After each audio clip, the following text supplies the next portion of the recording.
manejo de los síntomas. Ok, doctora. Pero el libro mencionaba unos medicamentos antivíricos, el cual estaba la ribavirina, que no sé si esa se usa en sí o solo es en sí el manejo ya de los síntomas. ¿Cuál es el agente causal del resfriado común? El, el rinovirus.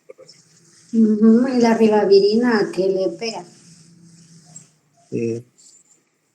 No sé, doctora. Si usamos antivirales para procesos virales, valga la redundancia, pero tiene que saber para cuáles y para qué lo va a ocupar. Usualmente va a usar todos esos para procesos más avanzados. O sea, para procesos virales comunes, usualmente el manejo es sintomático. Porque no vamos a encontrar, o sea, el manejo teórico, aunque el libro le dice, porque usted está usando como libro de texto Nelson. Sí. Y en Nelson, evidentemente, en Estados Unidos, pues tienen mayor cantidad de, por decirlo así, virus circulando, pero usualmente en nuestro país no va a encontrar en el Sistema Nacional de Salud antivirales para darle. Si usted quiere, puede comprar antiflues o alguna de estas cosas, pero típicamente no le va a pegar a todos los virus. Entonces, como el resfriado común puede estar causado por muchos virus, a diferencia de que usted pueda, a menos que usted haya diferenciado al virus, le va a pegar. Si no, lo que le va a dar es sintomático. Ok. Y con respecto a las pruebas de laboratorio, en sí existe una prueba para poder diferenciar, digamos, tal virus nos está causando tal patología. Sí tenemos paneles virales, pero no se mandan para procesos respiratorios catarrales. Va a mandar paneles virales para procesos respiratorios de vías respiratorias bajas, sobre todo las IRAS, que son las infecciones respiratorias agudas, como la influenza, como una neumonía viral, sí, como una IRA-HIP. Para ahí sí va a mandar paneles virales. Cuando usted sospecha una infección respiratoria aguda grave, no vamos a mandarlo para procesos de respiratoria alta. Okay. O sea, para un catarro no le voy a mandar un panel respiratorio, empezando que menos en el sistema nacional. ¿Sabe usted cuánto cuesta un panel respiratorio en Analista? No. Cuesta como $150.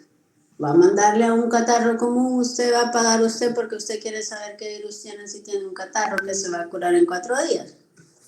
No, probablemente no. Así es que mandamos panel respiratorio que va a incluir influenza para influenza, COVID, influenza tipo A, influenza tipo B, H1, rinovirus, pero no lo va a mandar para todos los procesos, lo va a mandar cuando en realidad el caso lo amerite. Que son infecciones respiratorias agudas, graves, o que usted sospecha realmente que pueda tener una influenza, que la sintomatología definitivamente no va a ser igual a la de un catarro común. Gracias, doctora. Vale.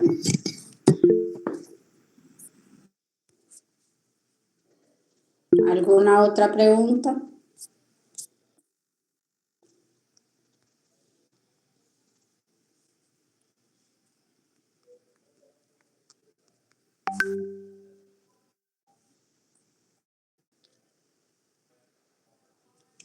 Buenas noches, doctora.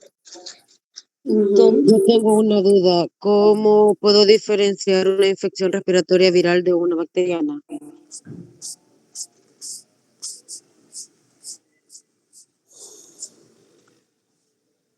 Va a depender de su sintomatología. Usualmente, además, va a depender mucho de la edad del paciente. Usted va a hacer clínica en base a la edad de su paciente. Inicialmente, ¿qué es lo más común en los niños más pequeños? Si fueron a leer las guías clínicas, procesos virales a la cabeza. Y de ahí usualmente van a tener que los procesos virales no van a dar procesos febriles de fuerte intensidad, tienen corta duración, no son tan abruptos en su aparecimiento como los procesos bacterianos. Ojo que les van a decir, y mucha gente va a decir, tiene mocos verdes, mocos amarillos, presencia de moco así no es sinónimo de proceso bacteriano. Y además depende del cuadro clínico también.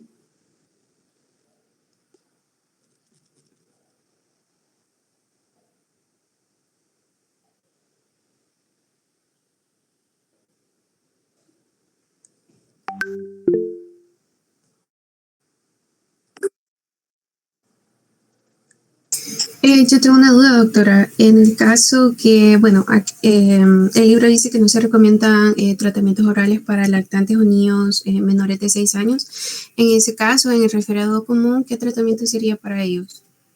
¿Cómo fue? El libro dice que no se recomiendan tratamientos orales a lactantes ni a niños menores de 6 años. En el caso del resfriado común, ¿qué tratamiento le vamos a dar a estos niños? Básicamente el manejo, al final del día es manejo sintomático. Si usted tiene un niño con fiebre, que evidentemente un proceso respiratorio, un catarro le va a dar fiebre, le va a dar acetaminofén. Y la mayor parte de lo demás es nada más manejo de las secreciones, que en el país a mucha gente se le da clorfeniramina, pero al final del día, como bien dice el libro, a los niños pequeños no se les da clorfeniramina porque lejos de ayudar a mejorar la sintomatología de las secreciones, la empeora.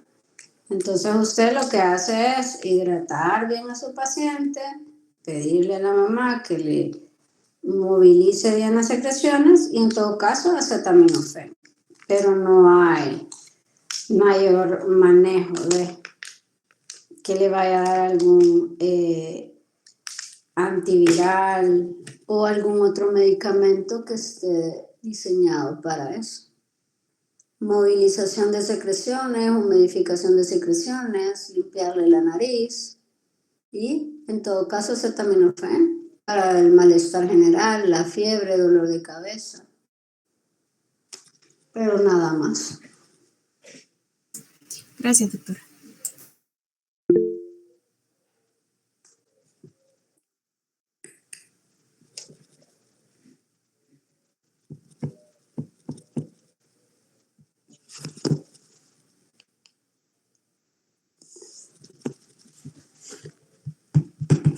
¿Alguna otra pregunta?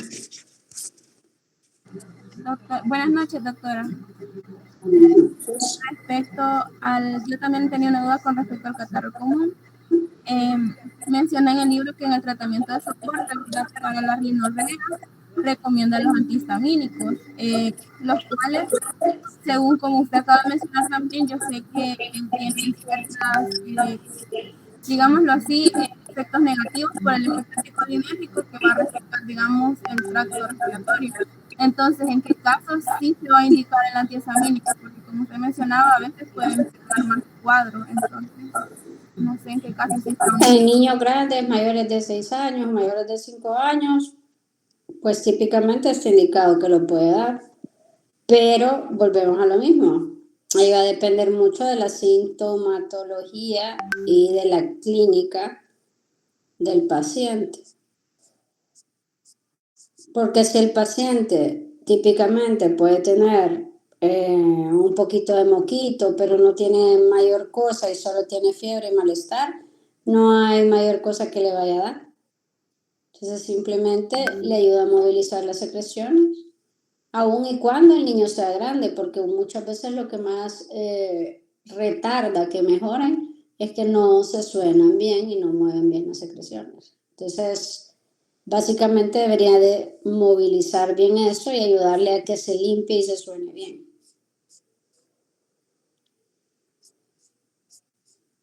Sí, doctora.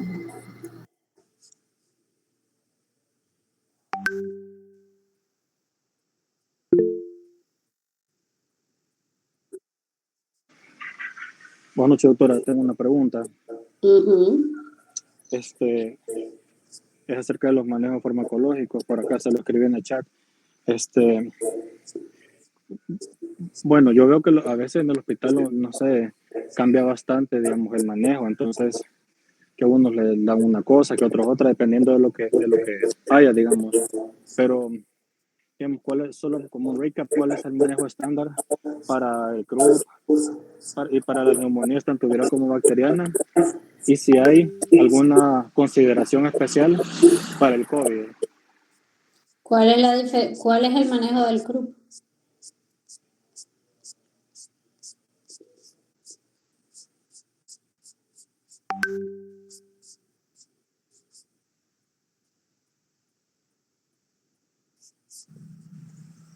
Si no me equivoco, es tratar lo que es la dificultad respiratoria, la nebulización. O sea, ¿cuál es el manejo del CRUP?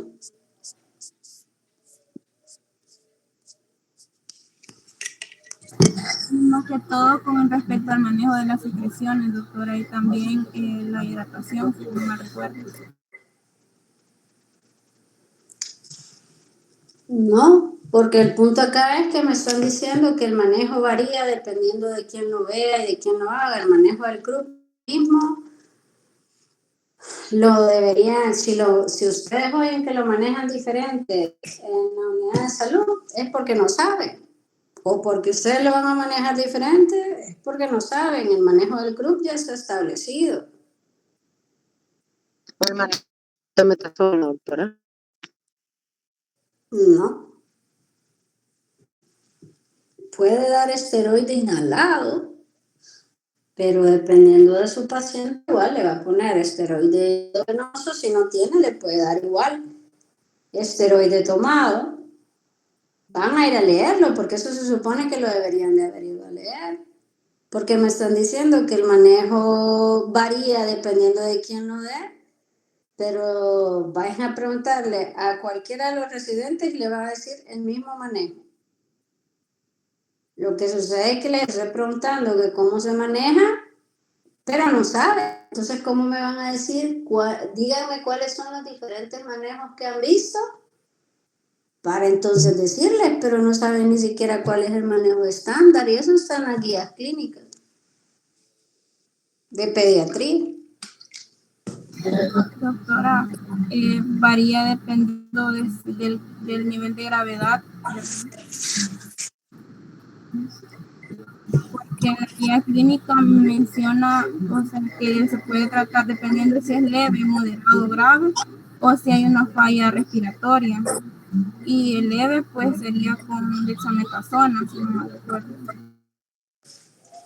¿Cómo se clasifica? ¿En base a qué se clasifica? ¿Cuál es la clasificación para ver si es leve, moderado o grave?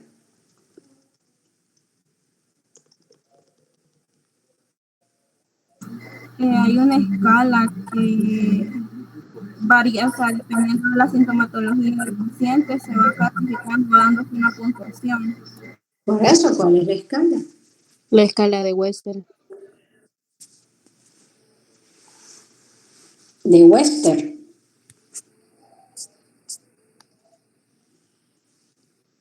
La escala de Wesley. Vaya, entonces el CRUP, ¿cuál es el nombre en el CE10 del CRUP?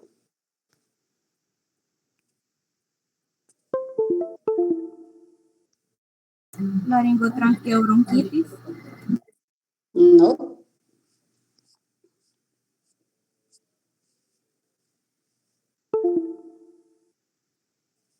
En el CE10, dije yo. Laringotraqueitis. Ujú.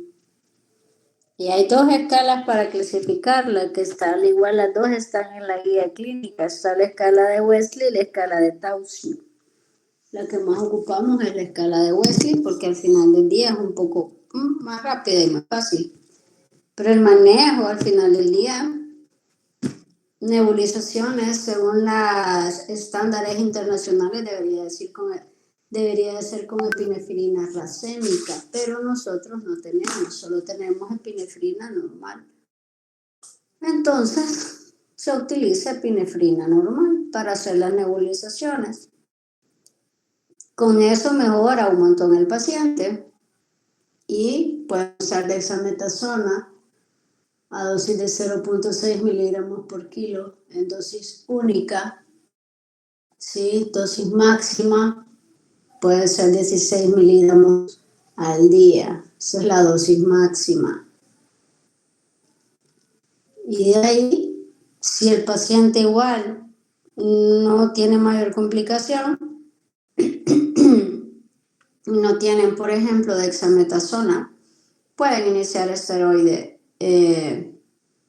inhalado, que pueden tener un poco de mejoría, sobre todo si el paciente es un CRUP leve, pero en un CRUP moderado o severo, en el que muy probablemente van a tener un edema que les está presentando dificultad respiratoria y van a tener que hacer uso de oxígeno para su paciente, que eso es lo que lo va a diferenciar en el manejo. Y muy probablemente si tienen una dificultad respiratoria y necesitan ponerle oxígeno al paciente, evidentemente el paciente el manejo va a ser intrahospitalario, pero no va a cambiar más allá que dar medidas de soporte y para disminuir el edema y esperar evidentemente que haga efecto el esteroide, que si lo tengo que mandar con esteroide tomado a su casa, no necesita, porque si no ha mejorado la dificultad respiratoria, no pueden despachar a ese paciente. Entonces ese paciente es ingreso. Pero el resto del manejo está establecido. Que pueden poner 2 nebulizaciones o 3 nebulizaciones con epinefrina, sí, y que probablemente si lo necesitan hacer así, el paciente va a necesitar ingreso porque necesita oxígeno, porque dentro de la escala de Wesley van a ver si les dice que tenga tirajes, estridor, que tenga cianosis, alteración del estado de la conciencia, pues por ende, si necesitar oxígeno no lo pueden mandar a casa. Eso es la diferencia del manejo, que si de repente no tienen dexametasona, pueden tener como opción utilizar metilprednisolona, sí, que va a cambiar en ese sentido de que de repente puedan dejarlo con esteroide tomado en casa. Sí, también está estipulado que le pueden dar esteroide tomado, pero el manejo básico que van a encontrar es nebulización con epinefrina racémica y dexametasona, que si en algunos lados no tienen y van a tener que hacer un cambio o modificación porque no tienen lo demás, eso es diferente, pero el manejo no es dependiendo de quién lo dé y porque a mí se me ocurre hacer una cosa o la otra, sino que ya está establecido qué modificaciones, dependiendo de lo que tengan, pueden hacer en base a donde estén. Si ustedes no tienen que decirle yo dexametasona en una unidad de salud en la que vayan a estar, pero tienen esteroide inhalado y tienen un CRUP leve, o aunque sea un CRUP grave, le pueden poner el esteroide inhalado en lo que lo trasladan y ponerle siempre el oxígeno.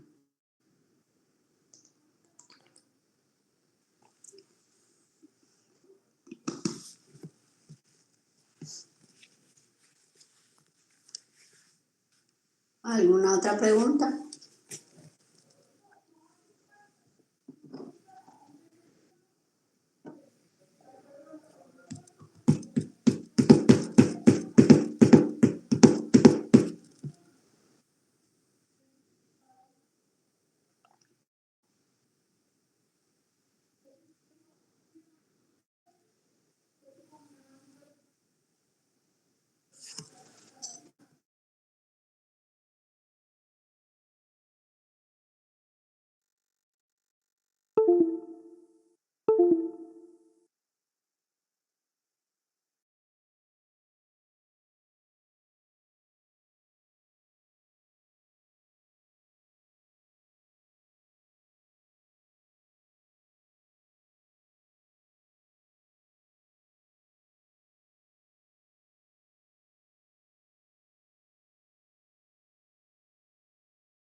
Buenas noches, doctora. Tengo una duda, no sé si se escucha, con respecto al tratamiento de la sinusitis. Menciona en el libro que el tratamiento solo va a ser con amoxicilina y más labulánico.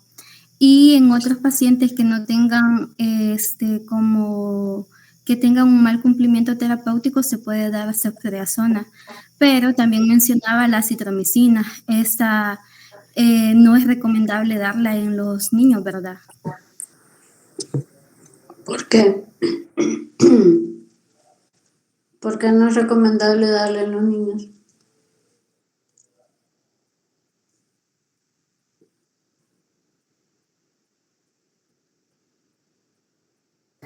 En el libro menciona que ya no está indicada porque por la alta resistencia a este fármaco. ¿Cuál es el agente causal más frecuente de la sinusitis?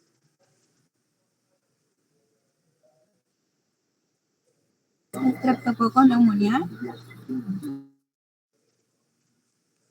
Si usted tiene un paciente que es alérgico a los betalactámicos que le va a dar,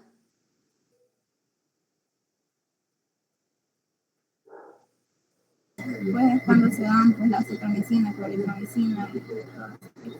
¿qué es la citromicina y la claritromicina? Macrólidos. Entonces sí se puede dar.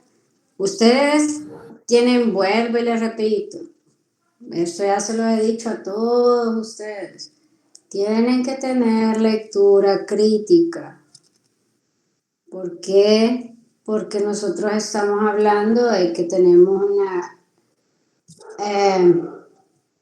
alta, el libro les va a decir que hay una alta resistencia al macrólido, por ejemplo, pero estamos hablando que dónde está hecho su libro.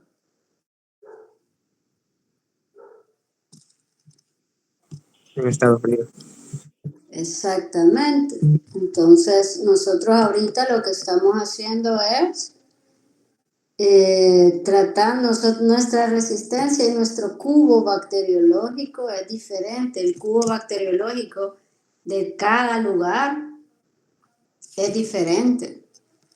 Entonces, ustedes van a trabajar y van a dar tratamiento a sus pacientes en base a las cosas más frecuentes que ustedes tienen.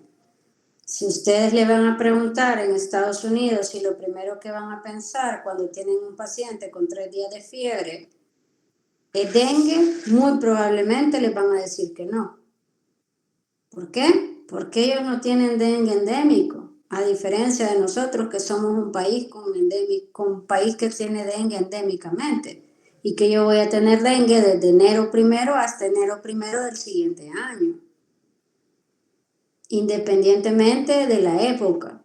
En Estados Unidos, si el paciente no ha viajado y ha estado allá o no ha tenido familia que haya viajado a lugares endémicos, no es el primer diagnóstico que se les va a cruzar por la cabeza.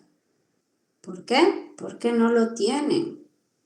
Si yo les pregunto ahora a ustedes, si ustedes cuando tengan a un paciente que tiene fiebre 7 días y dolor de cuerpo y de cabeza, no van a pensar en lo primero o en algunas cosas no van a pensar, ay, entonces le dio una lesión, no van a pensar en fiebre de las montañas rocosas, no lo van a pensar. ¿Por qué? Porque entonces ustedes vienen a decir, yo no tengo ixodes aquí, ¿qué es lo que lo transmite?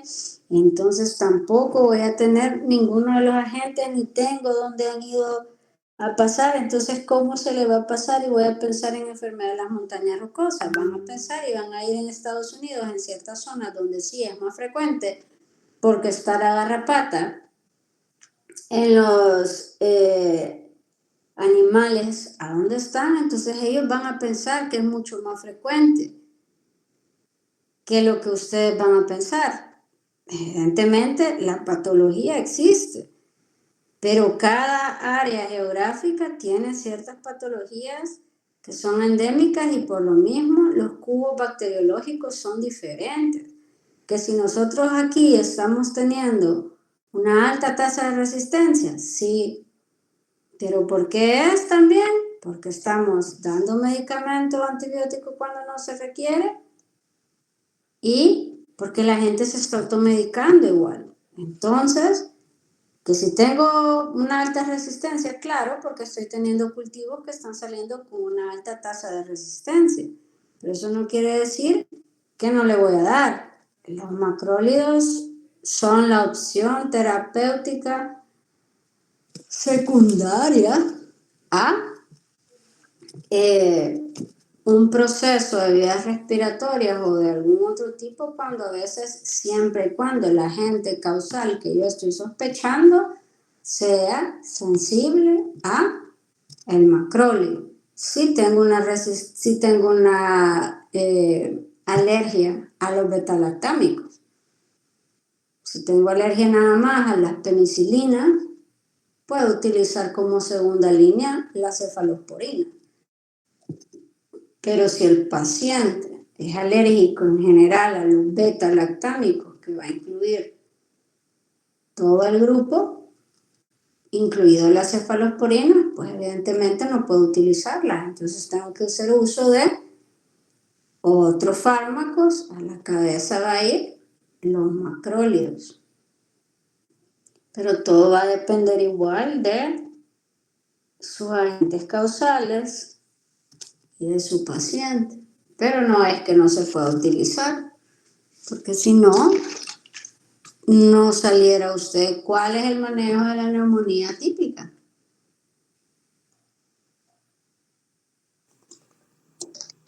La amoxicilina. No.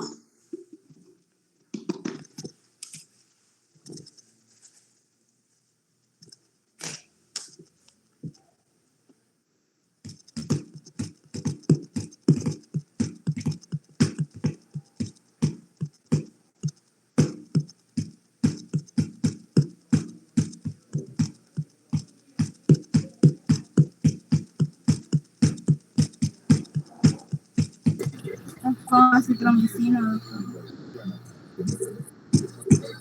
Macrólidos en general.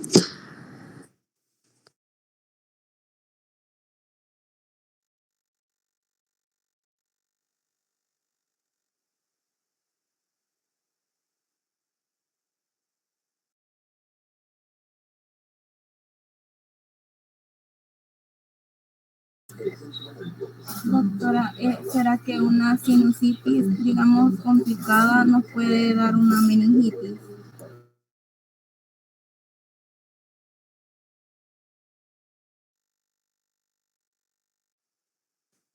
Sí, es una de las complicaciones.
¿Alguna otra pregunta?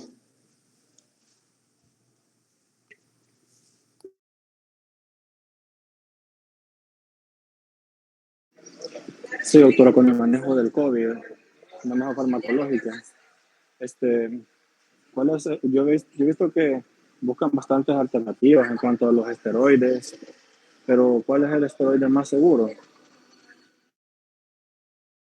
Y su dosis. El manejo del COVID en niños es sintomático porque la mayor parte de las ocasiones no voy a presentar mayor sintomatología, a menos que tenga proceso o dificultad respiratoria. La mayor parte de los niños con COVID pasan como un proceso catarral común.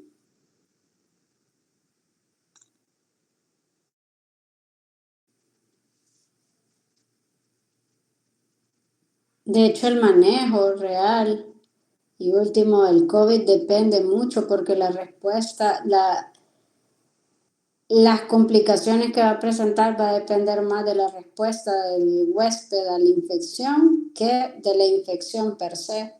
Entonces, mucho va a depender de la sintomatología que tenga el paciente, pero la mayor parte de los niños pasa desapercibido como un catarro común y lo más complicado que pueden tener de repente es un síndrome inflamatorio multisistémico por COVID.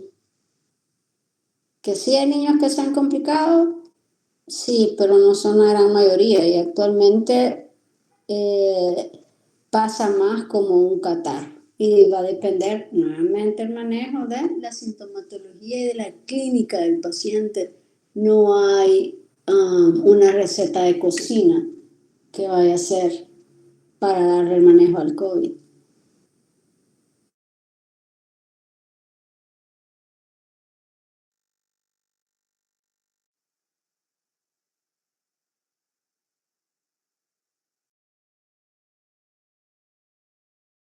Doctora, yo tengo una más bien duda, porque yo recuerdo que esta pregunta venía en el examen de internado, pero no es más para cómo asegurar.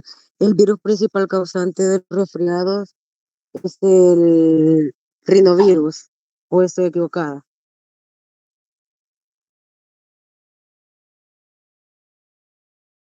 ¿Qué dice su libro de texto?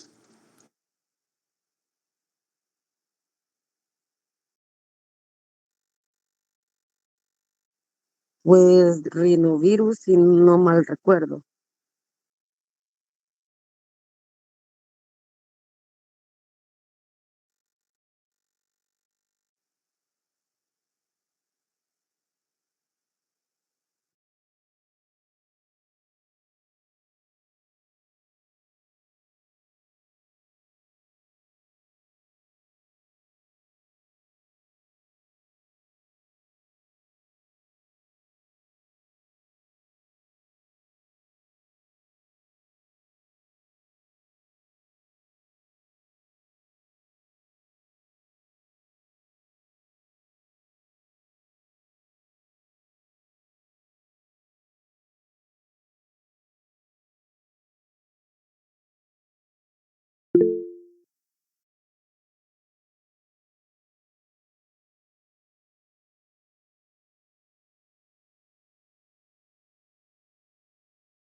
Yo tengo una duda, doctora, sobre la faringitis aguda.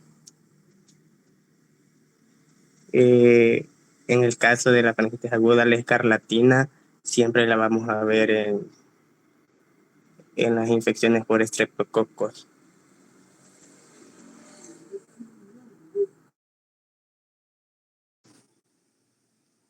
No siempre la va a ver, pero es una manifestación de la infección por estreptococo.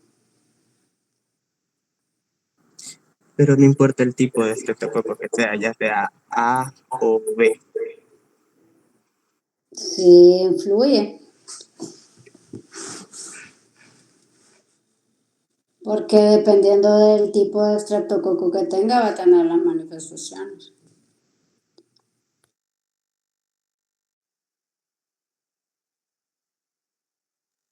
Y pues, en este caso, el cultivo laringio se va a mandar siempre en una faringitis aguda.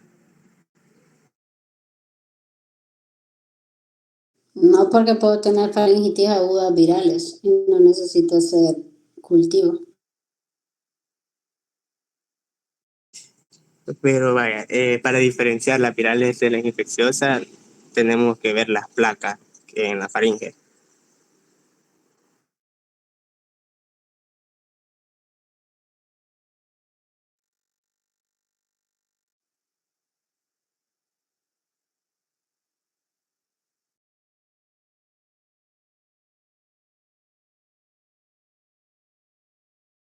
Sí, pero una mononucleosis le puede dar placas en la faringe. Una, ¿cómo se llama?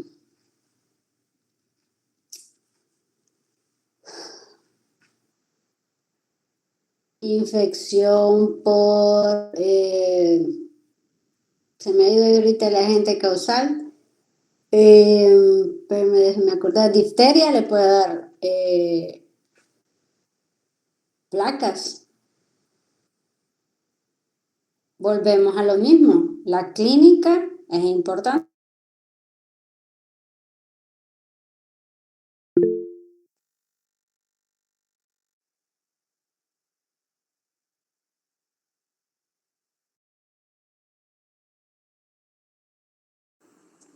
Gracias. Una pregunta, doctora. ¿Por qué bastantes médicos, eso pasa hasta en los adultos, que, por ejemplo, no se le ven placas al paciente, pero siempre dejan antibióticos? O sea, y yo he visto que bastantes lo hacen, bastantes. Pero ¿qué es lo que se pretende cuando dejan un antibiótico, pero no hay placa bacteriana?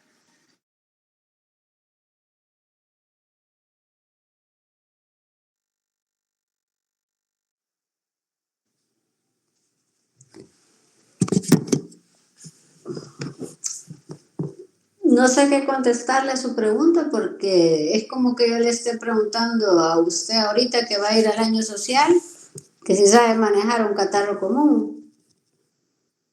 Y si evidentemente aquí me están diciendo que le tengo que dar un montón de cosas que no le tengo que dar, el problema es que volvemos a lo mismo. Tenemos un gran desconocimiento de muchos manejos. Al final del día puedo no tener placas, pero puedo tener enantema y el enantema es un sinónimo o puede ser sugestivo de una infección por estreptococo, aunque no tenga placas. Pero va a haber una diferencia en una faringitis viral con una faringitis que tiene características de ser un proceso bacteriano. Y de ahí, pues puedo tener el hecho de que si no sé, lo que voy a hacer es, como dicen los papás, ¿por qué le dieron el antibiótico? La respuesta de muchos papás es porque me dijeron que si tenía una infección bacteriana. Y la respuesta cae por su propio peso. No es lo correcto. Volvemos a lo mismo. Estamos generando resistencia bacteriana, sí, no lo necesito. Entonces, ¿qué le puedo decir yo? Que tienen que estudiar, porque ustedes son los que al final del día van a ir a salir, van a ir a dar manejos. Si saben, los van a dar correctamente. Si no saben, van a dar manejos incorrectos. Y la idea de todo el tiempo que han estado estudiando es esa, que tengan la capacidad de hacer un manejo correcto. Y para dar el manejo correcto tienen que tener el conocimiento de la clínica, de la epidemiología, de la microbiología y de qué es lo que necesitan dar. Entonces, ¿qué le puedo decir yo de si un médico le dio o no le dio y tiene virus? Tipo, todo va a depender de la clínica del paciente. ¿Puedo no tener placas? Sí. ¿Puedo no tener placas? Y realmente el proceso ser, porque tengo enantema y tengo otras características que van compatibles con un proceso bacteriano, y entonces sí le puedo dar antibiótico. Pero igual puedo tener placas y no necesariamente ser un proceso bacteriano. Puedo tener una mononucleosis infecciosa que evidentemente no necesita antibiótico.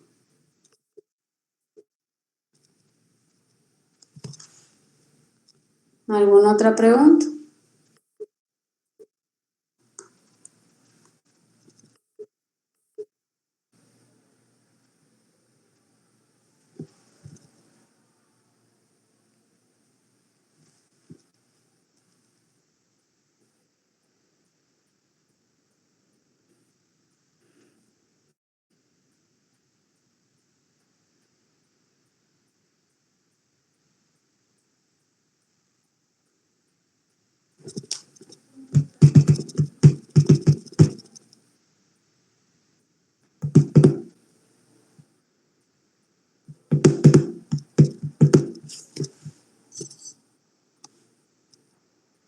¿Ya no tienen más preguntas?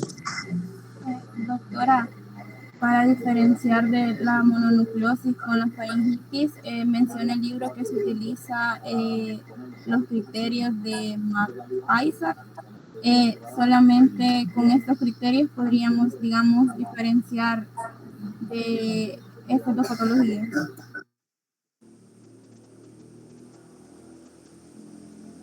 Le van a servir los criterios y la clínica de nuevo. La historia clínica y la sintomatología y la clínica del paciente al examinarlo la van a orientar.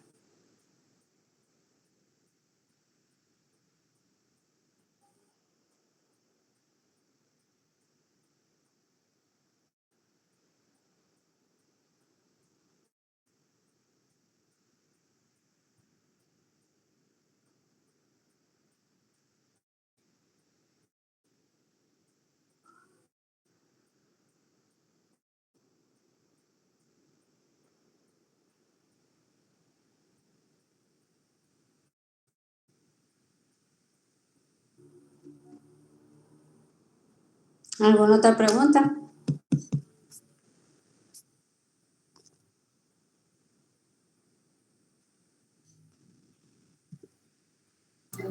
Para elegir el manejo antibiótico de la faringitis estreptocócica, doctora, con base a qué elegiríamos, por ejemplo, entre con amoxicilina y penicilina G, por ejemplo.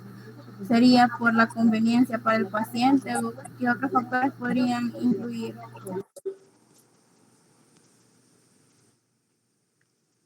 ¿Qué es lo que usted quiere hacer? Porque si usted quiere prevenir fiebre reumática, evidentemente el manejo principal es la penicilina. Si usted sabe que el paciente igual no va a cumplir el tratamiento, póngale penicilina porque va a ser más rápido. Dosis única, no tiene que preocuparse de que no cumple el manejo. Típicamente la sintomatología tiende a ceder rápido y es más eficaz para la prevención de la fiebre reumática. Pero si no quiere pinchar al paciente, porque si ya le han puesto usted penicilina, sabe que duele, entonces le puede dar manejo con amoxicilina.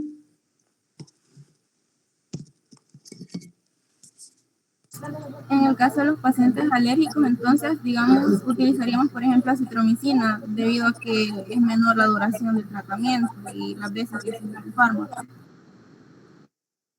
Pues no necesariamente porque puede darle claritromicina.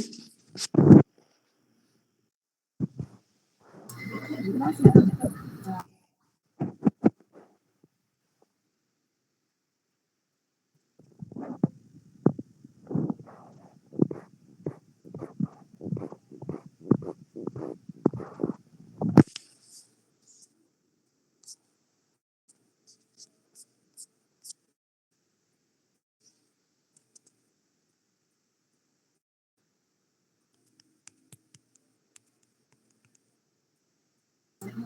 Doctora, en el caso de la faringitis recurrente, el manejo que le daríamos sería con un antibiótico distinto al con el que se le manejó previamente, porque mencionaba que puede ser por dar un mal tratamiento, ¿verdad?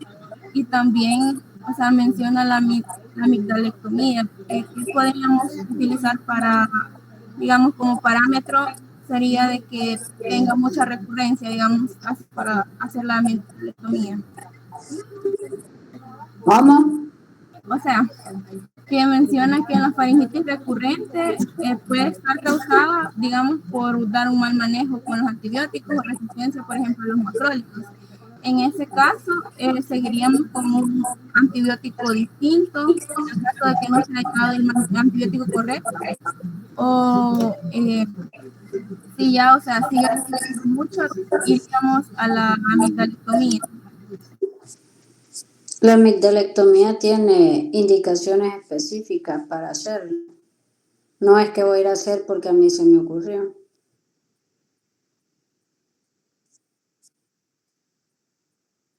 Pero antes de llegar a la amigdalectomía, sería cambiar el antibiótico que se le dio inicialmente.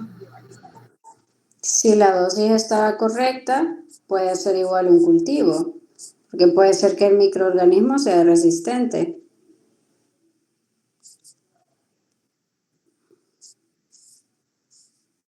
Pero si no, sí cambia antibiótico, evidentemente.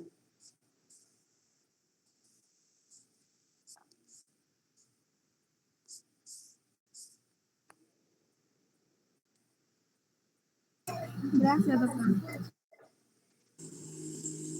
Y un mal manejo de la faringitis vírica nos puede llevar a lo que es una otitis o una sinusitis. O sea, sería como una complicación de la como del mal manejo de la infección vírica. La infección vírica se puede sobreinfectar con un proceso bacteriano, que puede ser una complicación del proceso viral. No necesariamente va a ser porque está mal manejada.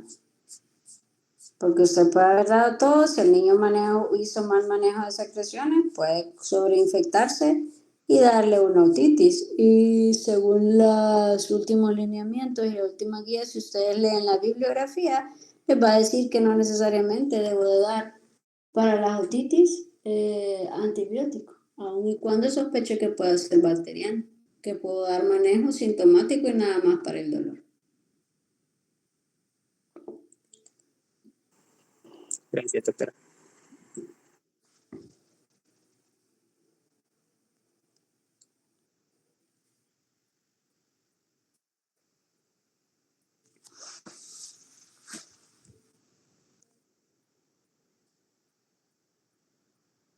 Doctora, y respecto a los portadores crónicos, ¿qué se tiene que hacer con este tipo de pacientes?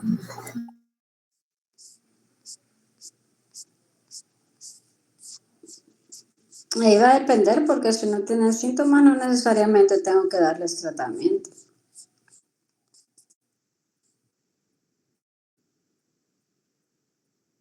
Pero o sea, no serían como, digamos así, un poco de infección para otras personas, estos pacientes. Normalmente usted puede tener, ser portador crónico de varias cosas. No necesariamente le tengo que dar tratamiento a todos los pacientes. Ahí va a depender del entorno del paciente también. Y en sí, ¿qué predispondría a una persona a ser portador crónico del estreptococo?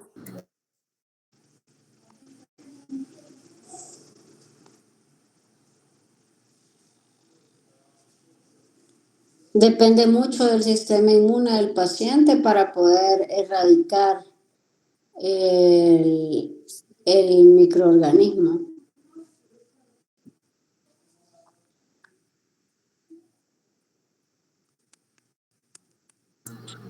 Gracias, doctora.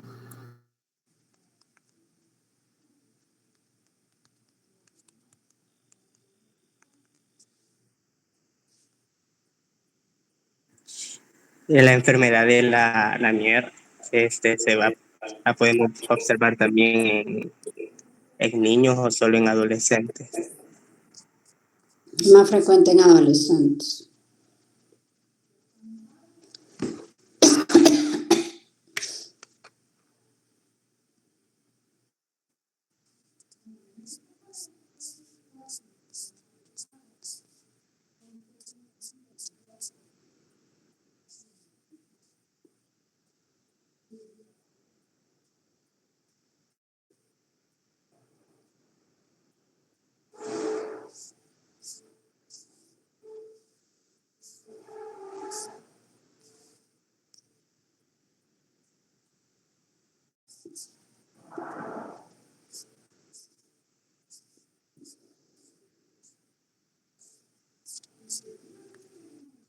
¿Alguna otra pregunta?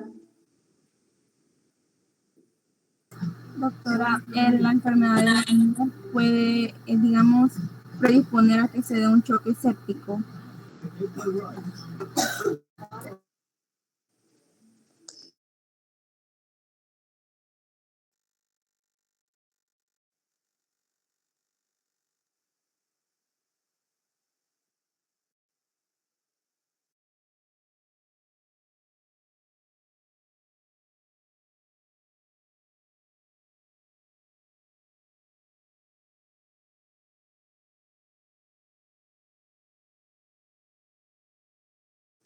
Va a depender de cómo el paciente pueda manejar la respuesta inmune. Pero ¿Y con qué tanta frecuencia puede conllevar una faringitis al síndrome de la Nier?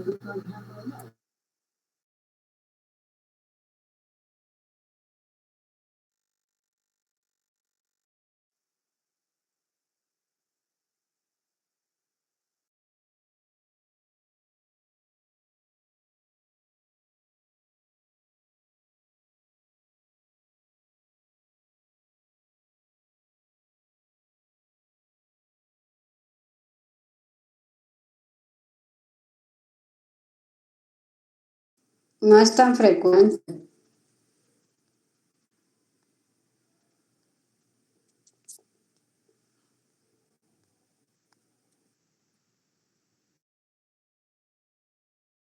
Gracias, doctora.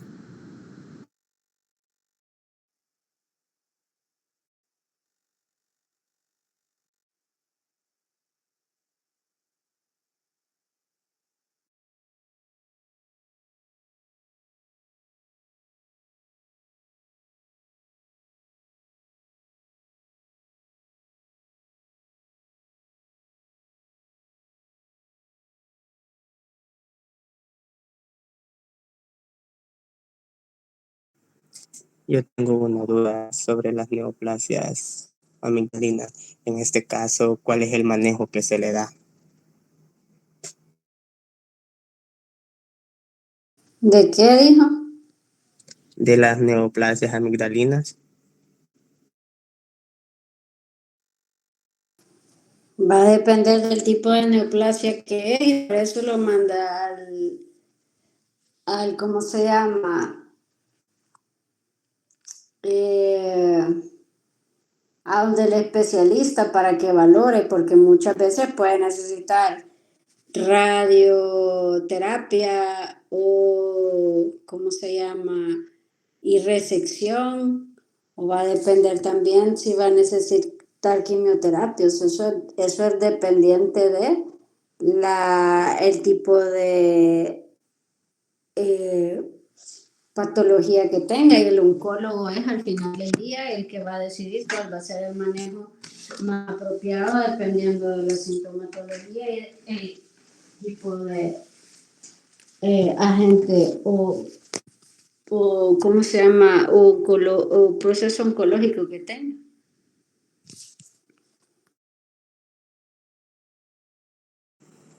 Gracias, doctora.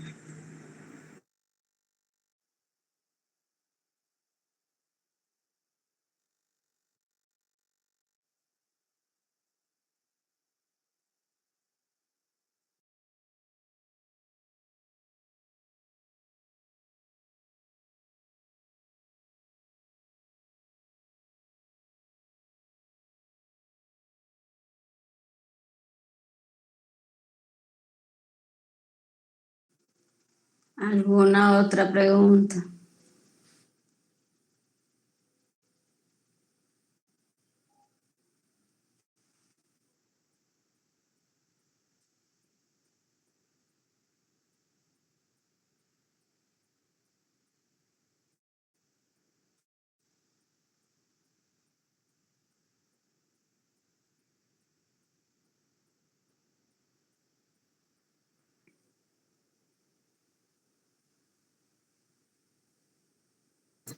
Creo que no. Bueno, buenas noches entonces. Buenas noches. Buenas noches, doctora. Gracias.